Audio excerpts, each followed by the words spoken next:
Weight and weather have a big impact on the expected range of a one wheel.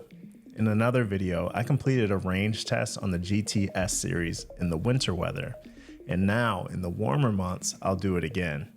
This time, will the one wheel last for the advertised range of 16 to 25 miles, or will it fall short like it has in the colder months? In this test, I'm taking a 100% full battery down to 0%. Out of juice, walk of shame territory. And I'll give you stats you need to estimate the range you'll get on your own board. Let's get into it. I look like a crazy cyborg with everything set up here. Ooh. Oh yeah, it's much more stable than GT land. Does the GT S-Series have enough range to justify its $2,900 price tag? I love the speed, the stability, and the torque that the GTS provides for me, even at a heavy 245 pounds. But if there's any area where I felt disappointed in the GT S-Series, it was definitely the range. And in my first range test that I completed during the colder months, I got about 14 miles on the battery. That was 2 miles short of the advertised range for this product. And when I bought my board in November, the one wheel was priced at $3,200. That was $900 more than the Onewheel GT that got about 15% more range than the Onewheel GT S-Series. I also own a Onewheel GT, but after owning the GTS, I really struggle to want to ride it. And that's because the S-Series is really that much more powerful and more fun to ride, and you feel safer on the thing. So until Future Motion comes out with a long range S-Series model, this is truly the flagship one wheel experience. And the question today is, in the warmer weather months, do we get more range? Can we at least get to the advertised 16 miles? And that's what this video is here to find out. If you watched my last video, you know I recently sent my board in for repair, and according to Future Motion, it was dead due to water damage. Pretty much every part. The motor, the battery, the controller, everything. And a couple of you asked in the comments whether I ride my board through puddles or if it was submerged in any way, and it wasn't. But in DC, there were a couple of times I got caught in flash rainstorms. Each of those times I gave my board time to dry. I would never plug it in while it was wet. But this situation happened months after any of those rainstorms happened. But I understand that water and corrosion can take some time to affect electronics. So I gave Future Motion the benefit of the doubt when they were giving me the diagnosis. Really, for a board like this that we're trusting our lives on top of, I wouldn't want to risk not fixing a component that may be damaged. But as it pertains to the range test, let's talk about my board configuration. I ended up swapping to a 6-inch motor with the 6-inch performance treaded tire. That's the same motor that you'll see in the GT S-Series Rally Edition, but I am on straight rails and not the recurve rails. The recurve upgrade would have cost an extra $450, and I ain't have it like that, just to be honest. I inflated the tire to 26 PSI, and with everything that I'm carrying, I weighed about 277 pounds for this ride, which is over the weight limit advertised on the website.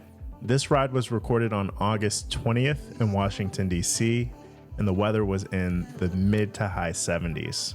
And we can contrast that with the original range test I did for the GT S-Series. The weather on that day was in the mid to high 40s, so we're about 30 degrees hotter in this ride. In terms of digital shaping, I ride flow. The only adjustments I made from the stock flow settings are as follows. I enabled single zone engagement for the foot pad, mainly to reduce the number of false starts I have when engaging the board. The jump time re-engagement was lengthened slightly from the stock setting, and I enabled gradient tracking, which should help with the hill climbing capabilities, and you can see the specific settings I use on the screen now. In terms of safety gear, I am wearing the Unit 1 Aura helmet, and it has this magnetic visor attachment on it. That actually helps at high speeds. It's not fun to take a bug to the face, and so I love that this helmet has that feature. If I look back at all my one wheel crashes and related bumps and scrapes, I could definitely benefit from elbow pads and wrist guards. So for those of you who are wondering what you should buy when you have a board that rides at these speeds, those would be on my list. As I mentioned earlier, almost everything on my board got replaced when I sent it in for repair, even the battery. So this is a brand new battery, and it's actually my first ever ride after charging this thing to full. So one of the things I noticed is I'm not getting up to those normal speeds that I'm used to on the GT S-Series. While my board was away, I was riding the GT a lot, and I really had to feather the board and be a little more sensitive to its limitations. And that's something that the GTS is way more forgiving for. It feels like a much sturdier foundation when you kind of lean into the GTS versus the GT, where as a Clydesdale, a heavier rider, it really feels like it'll drop you off, especially when you're riding over bumps or accelerating quickly. So I attribute the lower top speeds in this ride to me just adjusting to being back on the GTS. Nothing to do with a limitation of the board or the 6-inch hub that I have it on. And throughout this video, you can look in the bottom center of the screen. I'm sure you've seen it already, but I added the speedometer and the battery percentage and the trip mileage on the left, so you know where we are in terms of range and how fast I'm traveling. There will be times where you see the speedometer and the battery percentage disappear, and that's typically when I'm going so slow that the UI in the app changes between the large speedometer and the smaller one. And just so that didn't look jarring or janky, I just removed the speedometer from the screen at those times. And if you're curious to know how I got the speedometer on the screen, of course I made an entire YouTube video on the topic, and I encourage you to watch it. I'll put it in the card in the upper right of this screen if you want to check it out. If you use my tutorial to add a speedometer to your one wheel videos, be sure to share them with me on Instagram because I love to watch them. My handle on Instagram is @FollowDon, and you can find it on my channel page as well. Some of my early thoughts on the 6-inch hub: because I ride at high PSIs, I'm probably not getting the most benefit. One of the arguments for a 6-inch hub is that it gives you more sidewall on your tire, and that can help dampen the vibrations that you get from riding over chunk. But when you ride at a super high PSI, a lot of that advantage gets nullified by the rock hard tire. Part of me wishes I would have put the money into rally rails. The rally rails at $450 probably would have felt like a more significant upgrade, one that I feel in my day-to-day ride. But if I didn't love them, they're also a non-refundable service swap. It's rough with all of these things in the one wheel world, especially if you don't have a vendor locally that can allow you to try these things. You're really going on faith that you'll like the upgrade that you buy, because you buy a board, you can't return it. You buy rails, you can't return them. You buy the 6-inch hub and it's in there now. I mean, I felt like the 6-inch hub was low risk, and it gives you access to all of the legacy tires that you would use on your XR and just a wider range of go-kart and one-wheel tires from the broader marketplace. But when we look at the recurve rails, in addition to buying the rails for $450, I'd have to buy a brand new hybrid fender, since the original hybrid fender didn't have the deletes that fit recurve. The other day I was watching a video with Maxwell Rose, and he's on the recurve rails. And when I look at other YouTubers in the space, Thomas Swain, he's another one that you think of. And there's really not many YouTubers or people making content who have the newest board or who have the newest rails. So, you know, I thought about it. I almost made that investment just so I could be another resource for you all, another street rider. But I'll tell you, they do an excellent job on their channels. So get over there, give them a follow or a subscribe, and watch their content, because I mean they're killing it. They like shred much harder than I do, and it's always cool to me seeing riders ride in other cities, and you know, it just makes you want to get out and see more places and ride in more cities around the world. A friend of mine in Maryland just bought a GT, and he was traveling for work and asked, how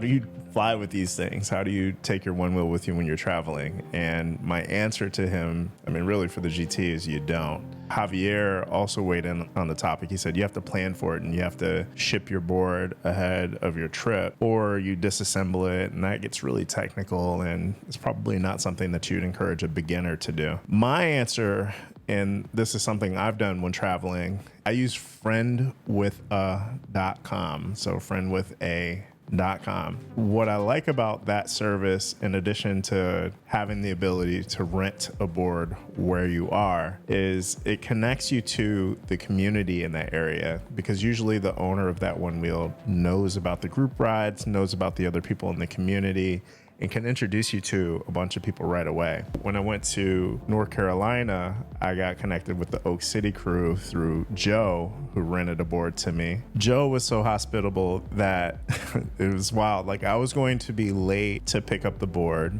and that impacted his schedule because he planned on going on a one-wheel group ride. But I rushed over, I got in an Uber, fresh off of an airplane with my luggage and everything, met him at his house, and he let me store my luggage in his house and join him on the group ride. And fresh off of a plane, I had like 20 new friends in Oak City, and we all got to ride and enjoy the greenways together. And North Carolina is an incredible place to ride. This was Raleigh specifically. So if you go to Raleigh, then definitely connect with the Oak City crew. They're an amazing group of riders. On another trip, I went to LA and I rented from Lance, and Lance has multiple boards. And on the site, I didn't notice that I made this mistake, but I rented a One Wheel Plus instead of a One Wheel Plus XR. And so obviously that board has much lower range than a standard XR. It is essentially like pint range in an XR body. And when Lance heard that, you know, I had this different expectation and I made this mistake, he actually had another board and he upgraded me for free. And then Lance also connected me with the local LA one wheel group, and I didn't make it to a group ride while I was on that trip because I was there for a conference and that consumed all of my time there. But so amazing that, you know, you could visit a new city and get connected immediately through your interests with a bunch of new people who can become lifetime friends. This is not a sales pitch. These are my actual experiences from using Friendwitha, but I will include a referral link because it actually provides a benefit to you. So if you rent a board on the Friendwitha website, you will get $20 off of your first transaction if you use the code that I'll put in the description, and maybe I'll show it on screen. This is a great way to travel and still have access to a one wheel and possibly get connected to the local community of riders, friendwitha.com. If you don't know, now you know. So in terms of speed, I've been riding mostly mellow here, but we see that with 15% of the battery used, I was able to make it 3 miles. And that puts me on a better pace than my original ride in terms of getting more range out of this battery. So we'll see how it goes. Top speed at this point, 23.5 miles per hour. And, you know, I'm doing a little cruising and just messing around, and because there's so many pedestrians out, I had to take that into account and be safe as a first priority. But here we go, let's see how many miles we get on this thing. And hey, if you like content about one wheel tech or cameras, or if you just like hanging with me, I invite you to like, comment, and subscribe. You'll see while I'm riding that I always have my head on a swivel. The people that I'm around me are commonly on their phones or in their own little world, and they are not looking out for me to make sure that they leave me space or anything else. So I'm constantly scanning the environment. I'm looking for things that might bump into me. So we have all these bikers and this guy on his moped. And yeah, I mean, like, sometimes people are unpredictable. And so you really just have to look out for yourself and others when you're out riding on a one wheel in the city. Sad I missed Groundings, but my board was not here when that was going on. Otherwise, I might have joined some of the group rides. And they took a really sick picture at all these monuments.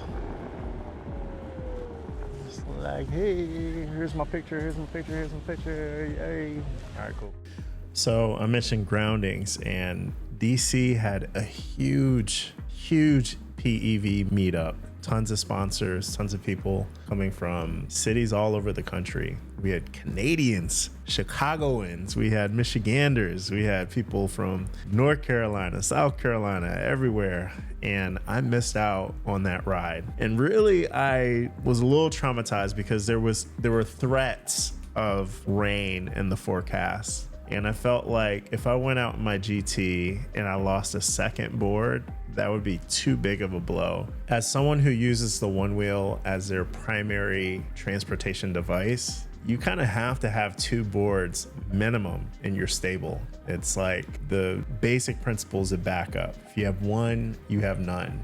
One thing I think range does for you is it gives you the ability to play and just like go where your heart takes you during your ride. You know, just get in the flow state, turn on some music and just ride. And like, don't worry about whether the battery will get you home or not. So for the GTS, I was hoping for, you know, reliable long range, just like we've come to expect from the GT. Right now, my GT is like 4,000, almost 4,600 miles in, and that worn battery has the life expectation that's closer to a GTS that's fresh out of the box. So I will say that that's another thing to consider. Your batteries are going to degrade over time. It's a good thing that battery packs are now being sold on the website, but it's also a scary thing to think that the GTS that you get today, you know, 5,000 miles in, may not give you nearly as much range as you got when you first bought the board. That said, I think it's worth exploring the services page, because there you can get a pretty clear expectation for what it will cost when you think about the long-term maintenance for your board. So these days you can buy batteries, you can buy motors, you can buy controllers, you can buy recurve rails. There's much more available than there used to be on the website for purchase. All of this is a step in the right direction by Future Motion to allow us to take control of our own repairs on the board. But there are still things that the community is asking for. One of the obvious things, and I experienced this being an East Coast rider, but it's magnified by a huge amount when you think about international customers. We'd like to have repair centers bi-coastally in the United States at the very least, and then internationally so people don't have to pay all this extra import-export tax, tariffs, whatever you want to call it, customs. The international crowd wants to have international repair centers. And even though I'm in the United States, when we think about East Coast versus West Coast, I automatically lose 2 weeks if I decide to get any service done on my board. If I wanted to install recurve rails, it's great that I can pay the $450 and Future Motion handles shipping, and then I get my rails installed and they send them back. But that automatically means I'm going to be without my board for 2 weeks, because it takes 1 week ground shipping both ways. I don't know what the speed limit is here, but I've always wanted to get to one of those speed limit things where they show you the speed you're going, but try to hit it on a Onewheel and see if I can break the speed limit, which is crazy, but I don't know, something I've wanted to do. So my latest video is a 10 out of 10 on YouTube. That's what they call it when it is performing the worst out of your last, let's say 10 uploads or whatever it is. And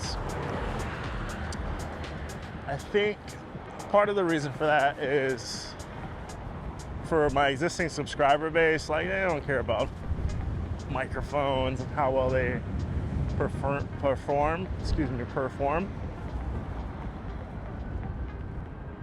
So they probably didn't watch it, didn't get a lot of value from it. And then, like, although I was on a Onewheel and the people might have enjoyed some of the content or the things I was talking about, you flip it, and then the people who are like there to buy a microphone and figure out which sounds the best, it wasn't an optimal video for them either, because I started talking about topics that perhaps they didn't care about.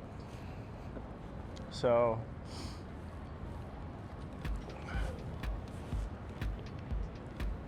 it's a lesson for me. What I might do for videos like that in the future is there's a setting that says, you know, to push out the video to your current subscribers, people have no notifications turned on. I might turn that off for videos like that if I'm definitely gonna lean into a new topic or an area that like doesn't talk about Onewheel, because it seems like you all came here, or the majority of you came here for Onewheel content. And so if you see my video come through in your subscription feed and you don't watch it all the way through, then YouTube punishes at least its early success. So, you know, like the views won't be there. And so, though I spend hours and such on the video, a couple days really producing the video, fewer people see it overall. So maybe by turning off the subscriber thing, that early data doesn't come from people looking for Onewheel content, and YouTube will maybe go out and find an audience for it instead. I think that's what I'll need to do for any future content that kind of goes off to the content creator side or whatever it is. And I have to be a little careful about splitting my audience. You know, I think ultimately a channel becomes a promise. So it's like the thing that a viewer subscribes for, they expect to see more of that in the future. And if I'm not delivering that same content, then I need to either create a brand new channel, or I need to not post that to subscribers. So y'all just won't know that I uploaded it unless you show an interest in that topic.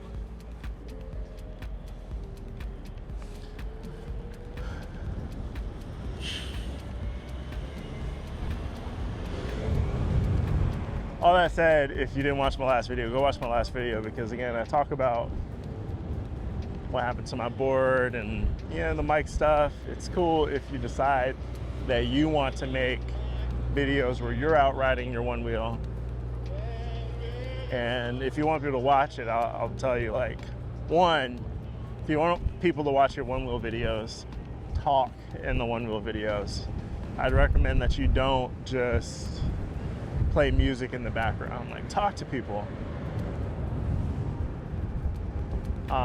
That'll increase your watch time. If they care about what you're talking about, then they'll probably watch longer, especially if it's all related to Onewheel and the world of, you know, that thing that you're talking about. If it's all related, then maybe it'll help. Two, if you're gonna talk, make sure the audio sounds good. And you can do that a couple of ways. You can record it all with crappy audio and then wait till you get home and then record a voiceover dubbed on top of, not dubbed, but, you know, like placed on top of the recording for the original content. But yeah, all in all, sometimes people tune in to connect with a creator, and so they need something outside of just a visual to look at. They want a conversation. They want a perspective that they can agree with, disagree with, you know, have running in the background. If they just want to put it on their TV and do other things around the house, it's nice to have a voice here. The trouble with music is people won't always agree with your musical taste. So, you know, some people tune in, some people don't. All right, Washington. I think it's a common thing for YouTube content creators specifically to feel like they can't be a whole person on this platform.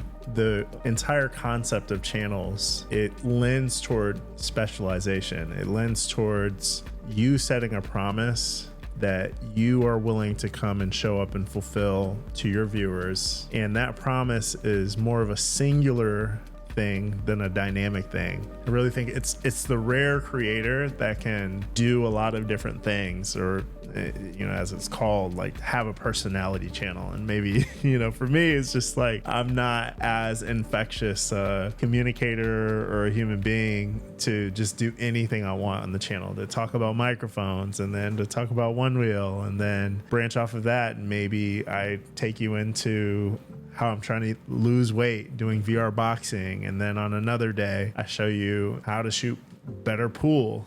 Like, all of these things are actually a part of my life, but to make a YouTube channel and include all of these different pieces of me would seem chaotic and schizophrenic on this platform. I'm more chaotic and schizophrenic on Instagram and TikTok. And in reality, at this stage of my life, I need to be more focused, and I need to be focused in an area that earns money, So the content that I need to be pouring hours and hours into needs to grow my business. It needs to get me clients. It needs to put food on the table. This is just me having live internet therapy. If any of you have figured that out, or if you have comments on it, or if you just want to roast me, do that in the comments. I'll read it. Like, y'all are a part of my real life community, because I actually read all the comments and respond to them and engage with you. But to continue my therapy session, when I think about the content that I need to make to grow my business, when I make a content for this channel, which is more my entertainment personal brand online, and that video doesn't perform well, it hurts a little bit more, because it's like, man, I could have been pouring this attention and the hours of time it takes into making a video for my business instead of making it for this Onewheel channel. But I want to commit to being more consistent across the board. But divided attention, divided focus is unfocused. It's you're scatterbrained. You're a wandering generality. Oh my gosh, I'm being a little hard on myself when I think about it that way. But I think there's a lot of truth in it too. And there are seasons where we'll be able to dedicate time and attention to our passions. And there are seasons where we need to buckle down and figure out how we can solve problems in the real world that people are willing to pay to have solved. You'll see at that part of the video, I had to max out the braking capabilities on the GTS, and I ended up dragging tail a little bit because this whole path had so many pedestrians on it who were just, again, oblivious. Like, none of them are looking around them. They're crossing at weird angles, and so the rest of this I took pretty slow. Right over here, I'm on your right. On your left.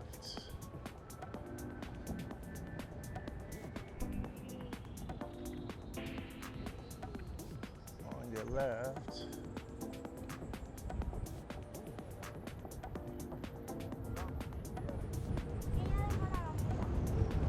Maybe we'll do multi-view here. So I think when I set this multi-cam up, I'll have the 360 footage, and I'll have the, looks like somebody got hurt over here. I'll have the 360 footage, and I'll have the footage focus on me, and we'll cut it all together.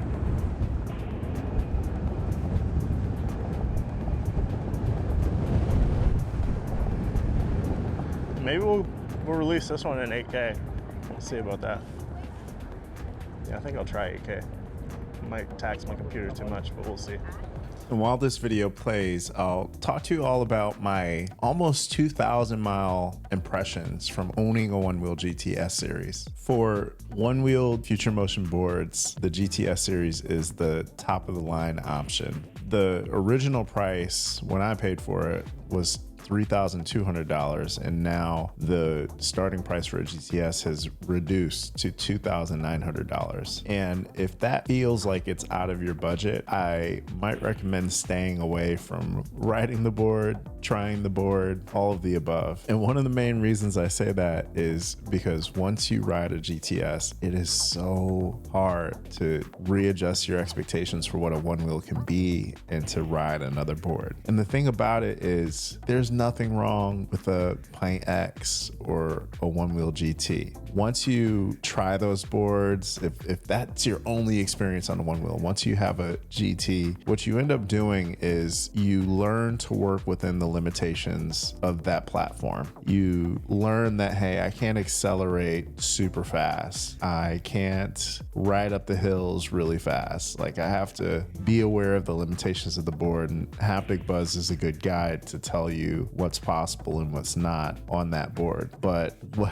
happens with the GTS is it lets you get away with a lot of things that these other boards just won't let you get away with. It has a power that is addictive. And then the top speed. The thing is, even if you don't use it, all of the speeds feel more stable on the GTS than they do on any other board. And that stability makes you feel safer. And that safety, I think, is worth paying a price for. But even the GTS has limits, and you'll learn to work within the limits of this board just the same as any other. It's just, man, you are really pushing into dangerous speed territories if you're pushing the limits of the GTS series. It is a super powerful board, and it's very fun to ride. I am a Onewheel commuter, and so the majority of the miles that I put on the board are done on the street. I'm not much of a trail rider. I don't do tricks, but this board is obviously capable of a lot. If you looked at Race for the Rail, people are riding on big rocks and on mountains, these really aggressive trails that are normally reserved for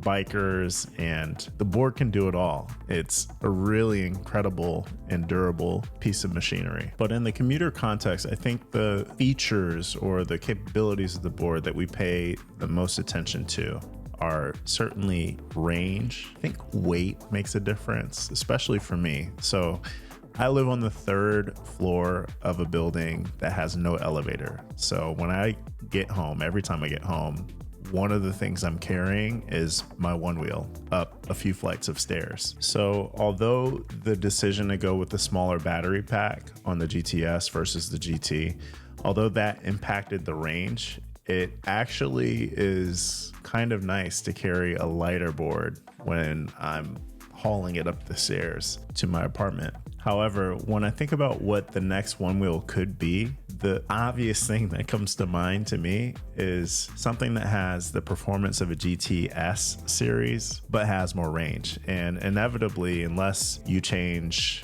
the other parts of the board, that board's going to weigh more. It's going to weigh what a GT weighs, or perhaps even more than that. All that said, there has to be a sweet spot between how heavy the board is and how much range you should be expected to get. And I think Future Motion struck a good balance when they made the GTS series. The 16 to 25 miles, if that is the range that you can expect to get, that is a sweet spot. 20 to 32, most of us probably don't need in our day-to-day. But the other side of that coin is often when we buy things, sometimes we just want to know that we have the best, and we want it to be the best in every way.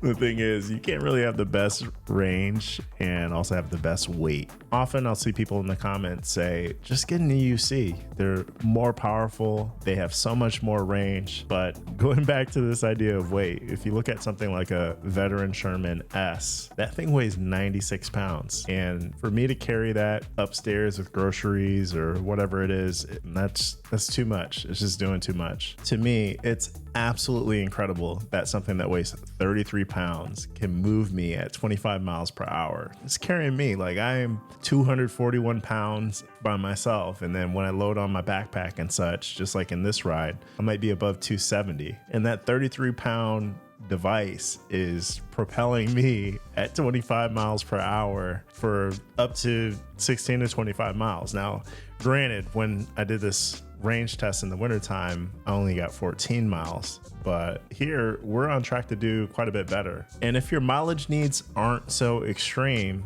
and you compare the GTS to other PEVs like EUCs or e-bikes, the price is actually pretty reasonable. The form factor for these vehicles is incredible.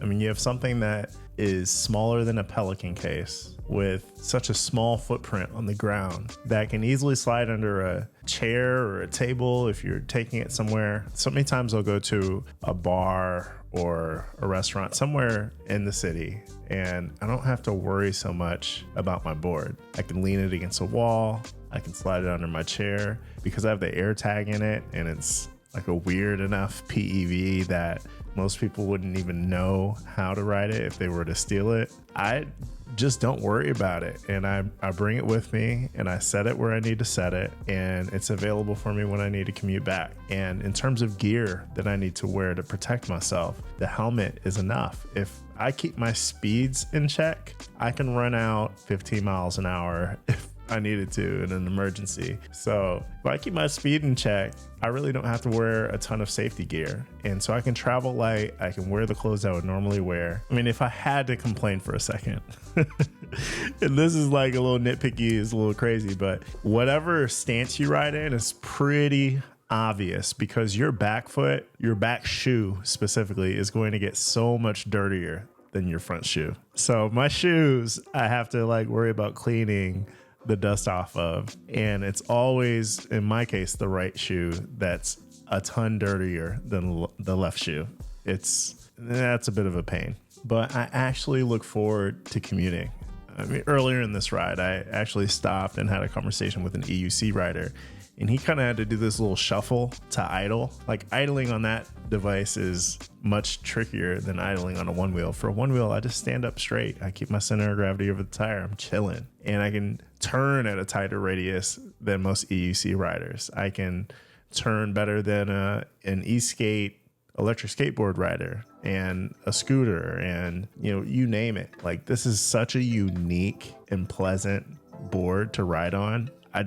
There's nothing better for me. It is the perfect PEV for the city. Now, I started my one wheel journey on a one wheel pint, and I rode that for most of the pandemic. That had 6 to 8 miles of range. And in the beginning, when we were still going to work, it was less than 6 miles to get to work. So it was no problem. So I'd get there, I'd charge my board, and then I'd ride home and I'd charge it home, and I'd be good to go with a one wheel pint. And still, as a 230, 240 pound person, the pint was great. Then I upgraded to the XR, and that gave me more range, and it gave me a board that didn't have that aggressive pushback that could take me into the 15 to 17 to 20 mile an hour range if I was really pushing it. Now, 20s on an XR is a little sketch. Like, the nose feels really soft and it could drop you at any time. XR was known for having this problem with nosedives. But then the GT came along, and man, like, to make the jump up from barely making it over 15 to 17 miles without pushback to casually riding 20, like, that was a huge jump from the XR to the GT. But from generation to generation, there's this hedonic adaptation to where now you get to the 20 level, and then you realize that there's a 25 mile an hour board, and you start going 22, 23, 25, and 20 feels slow to you. And that's, again, why I would recommend, if you don't have a GTS, stay away from it if you can't afford it. Because once you get on a GTS, the 20 miles per hour on the GT, with its limited torque and power for getting you up hills and such, especially if you're a heavier rider, that is going to feel like it's an underpowered board if you experience the GTS. And so far in owning the GT S-Series, I haven't reached that point where 25 miles per hour feels normal and just, this is just my normal baseline now. I ride at 25 casually. When you're at 25 miles per hour, it feels a little, how would I say it? It feels irresponsible at times to ride at that speed. And so for the next board, again, it's like, what would Future Motion do? Would they make a board faster? I actually participated in a recent survey that Future Motion sent out, and they were asking what I would like to see in their next board. And honestly, after having the water damage experience, I would just say have some sort of warranty program, something similar to Apple Care Plus, to where if your board does get damaged, you don't have to big bill. Like, I would pay for a warranty on the boards. Factory waterproofing would be huge. If we could confidently go out and ride in the rain, or if we splash in a puddle or whatever, and we could confidently feel like we're not going to damage our board, that to me is also something I would pay for.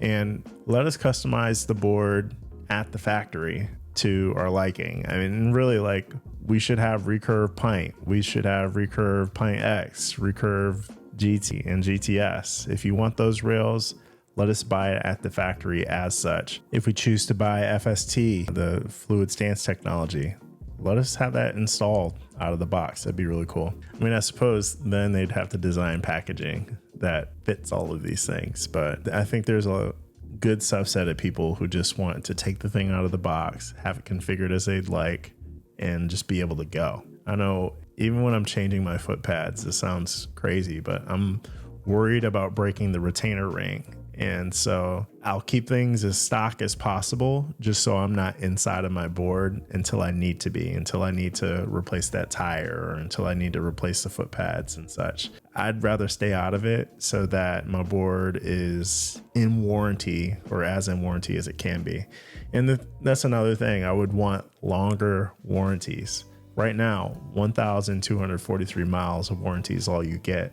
And I exceeded that before my board was sent out and came back with a water damage diagnosis. Or I think the time period that they give you is a year. But yeah, extended warranties. If I rely on this thing as my daily commuter, I would just say, like, I'm going to need 2 boards. Let me have 2 boards that are covered in warranty that I can rely on. And if I need to send one away, then I have the other one.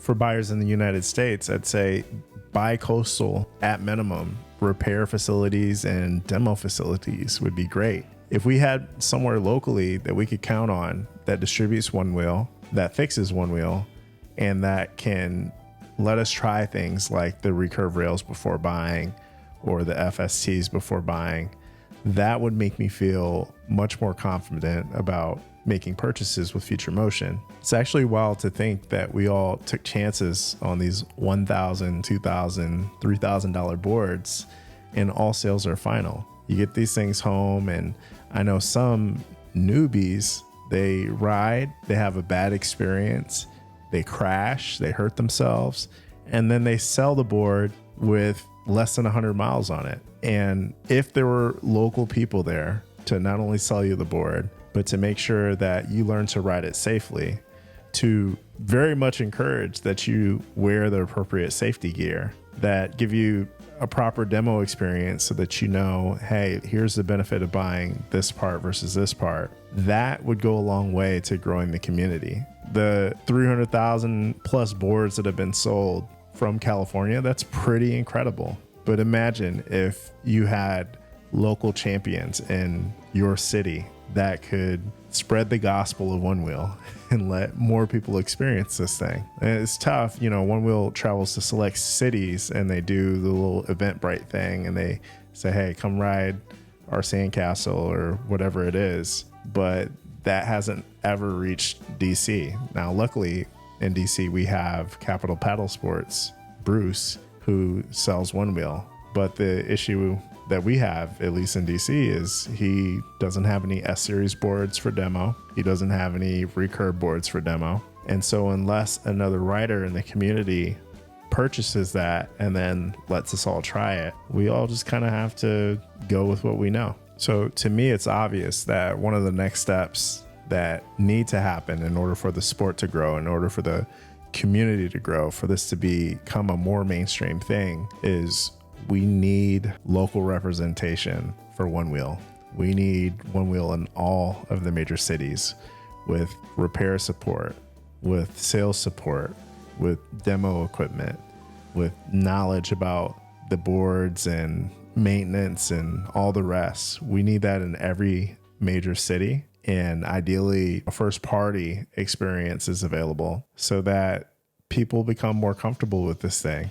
And we have ambassadors who are out in the community showing the benefits of this amazing PEV. And I'm actually very curious to know your perspective. So please meet me in the comments. And I think in whatever next video I create, I want to focus a lot more on the comments and what you all have to say, what your opinions are about the Onewheel. And then we can kind of create a conversation through the next videos. I'll feature the comments and we'll give it a talk through. What is on your wish list for the next wheel? Let me know in the comments. When we look at the competitive landscape for this PEV category, we obviously can't exclude VESC. VESC is another thing that I see you all talking to me about in the comments. But again, I am probably one of those layman style people that just want something ready to go out of the box. And so for me, VESC hasn't really been an option that I considered. And then at the same time, when we think about the maintenance of a board, that's going to require a lot more of me, a lot more research, a lot more putting time into learning the ins and the outs of the software and the hardware for VESC in order to maintain a board built on that platform. And yes, we could order things from Float Wheel and have almost a fully assembled kit. I mean, I know how to put a tire on a board, and I've done it on the Future Motion boards. But again, it's still not at the level to where I have an out-of-box experience that's ready to go. And to me, that's one of the things that limits the growth of the VESC platform. Also, just going back to the same stuff that I'm talking about with Future Motion, to where they're not bi-coastal and they don't really have a guaranteed dealer network that can show you all the latest and greatest that they have to offer. VESC doesn't have that in my local community. Like, I've asked around, I've wanted to test a VESC board on this channel, and there's no one locally who can let me test their board and get a feel for these differences, to feel that extra power that people talk about. So don't underestimate that. I would say when we're thinking about the marketability, the growth for, these different options that you have available, whether it's from Future Motion or from VESC, like, we need local representation. We need local champions that are ready to not only sell us on those options, to demo it for us, but also to maintain it if something were to go wrong. And we can't underestimate what type of responsibility we're asking for someone who supports that platform to take on. These boards don't have wheels on both sides. So we're kind of floating around trusting this technology to balance us. And if we buy into these VESC boards, like the VOW wheel, like I really want to try that thing. But imagine going 40 miles per hour on a one wheel and there's some technical problem and you end up going over the edge on it. Like, that's super scary to think about. So we're trusting our lives on these self-balancing vehicles. We need a company that's behind maintaining, repairing, ensuring quality control for the parts and the labor that goes into these things. We need someone to take ownership of that.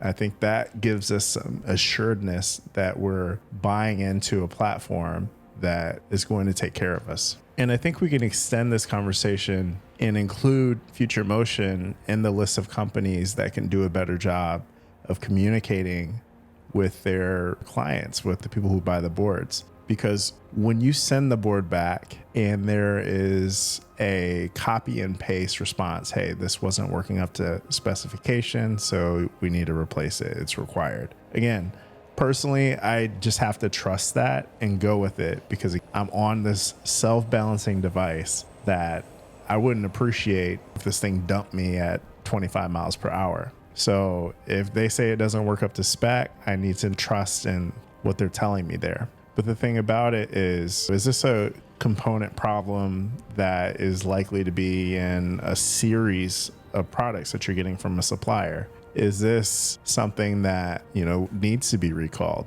Is this something that happened through some fault of my own, or was it in the manufacturing quality of it? I think often as consumers, we want to know these answers, because in those answers comes the ability for me to feel like you're really looking out and you're giving us a product that we can trust in. I know when I worked with Apple, especially for new release products, there was something called EFFA, that's early field failure analysis. So regardless of what you said was wrong with the new iPhone or whatever product came out, there was some period of time to where every faulty product was sent back to Cupertino to be tested to see if we could identify early on if there's a component problem that needs to be isolated so that the other buyers wouldn't experience that problem. And we want a company that's going to take care of us in the same way and ensure that quality, especially because, again, these are things that you can die on. Like, you can go really fast on the board, especially if you're not wearing a helmet, hit your head, and it'll change your life forever. One of the worst things you can do if you really want to trust these boards is go into a Reddit thread or some of these Facebook groups and see these long stories or lists of people who have had problems on the GT platform or the XR platform. Really, depending on what board you own, like, you can likely go and search up a problem and you'll find all the people that raise their hands and say, I have the same issue. And it makes you wonder, it's like, hey, is this something widespread and dangerous? Something that makes you think, this could happen to my board. And it just makes you question sometimes whether there is a standard testing procedure that makes sense. Like, I'd love to see marketing from Future Motion that says, here's how we test the components when they're sent back to us to ensure that they work properly. Like, maybe we put the motors in a known good board and we see how it performs, or we put these little white dots in the product, and if they go red, that shows that they came in contact with water. And if there's a large number of products that have a certain issue, if a large number of boards come back to be repaired for the same reasons, here are the adjustments we're making so that in this next run you won't run into the same issue. It's probably fair to say that a lot of us just deal with the level of support that we get because we love our boards that much. Like, there's no other source, no other place we can get the feeling, the level of convenience, the experience that we get when we're riding our Onewheels. And so we understand, hey, all sales final. We understand this is the type of support and service experience that we get. And I'm not saying that the service and support's bad, but it isn't very verbose. If we have questions about repairs and all of the rest, it's like, hey, it's not working to specifications for this reason. And so, hey, we want to get you up and running quickly. So here's the price tag. Let's go. And we just, again, we cope with it. We deal with it because we love the product so much.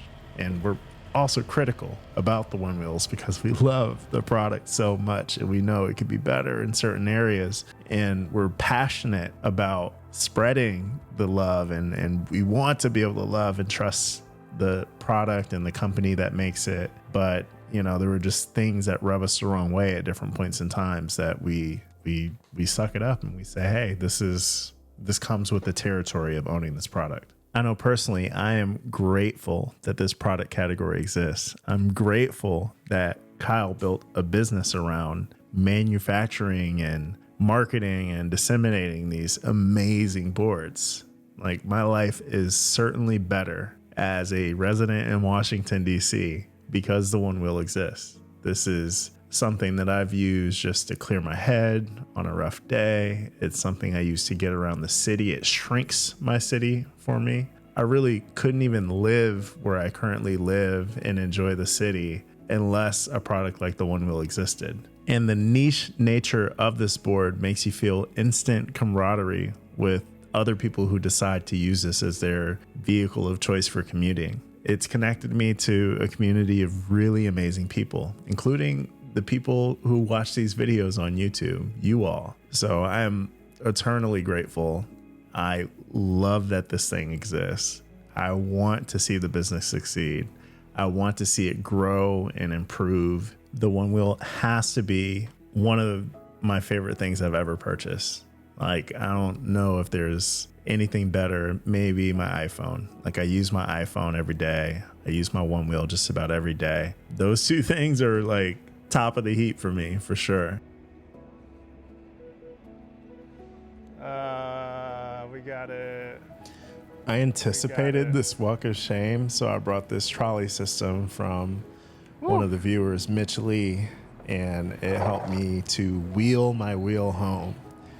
But unfortunately, it wasn't designed to fit the free ride bumpers that I have on my GTS now. So I ended up breaking it by accident. But shout out to Mitch Lee for sending this to me.